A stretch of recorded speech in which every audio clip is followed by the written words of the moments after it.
If you say hello in Portuguese the wrong way, you will sound like a textbook. But relax, I will tell you what Brazilians actually say in real life and in different contexts. You probably learned olá and como vai, right? But honestly, we almost never use it in spoken language. It's quite formal, I would say. Instead, we say oi. Simple, natural, everywhere. Oi. Now, here's where it gets interesting. Oi, tudo bem?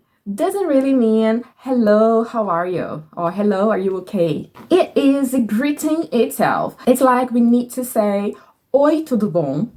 Or oi, tudo bem? Together. It sounds weird just to say oi. We need both expressions connected. Oi, tudo bem? By the way, do you know the difference between tudo bem e tudo bom? Here's something nobody tells you. If someone says tudo bem, the other will probably answer tudo bom. And if someone says tudo bom, the other will probably answer tudo bem.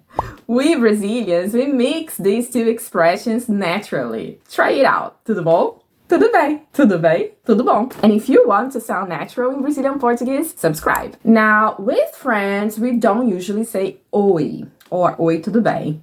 We say e aí. For example, we mix it with the name of the person you're talking to. E aí, Rafisa? E aí, amigo? E aí, cara? And here's another greeting you'll hear all the time. E aí, beleza? When we ask e aí, beleza, we just mean is everything okay? E aí, beleza? Other variations are e aí, tranquilo? E aí, de boa? E aí, firmeza? You see, Brazilians actually use a lot of greetings. You can try your favorite ones. You just need to pay attention to the context and be sure you are intimate enough to use certain informal ones. Now tell me, which greeting from this list will you try first? Tell me in the comments, which greetings will you try first?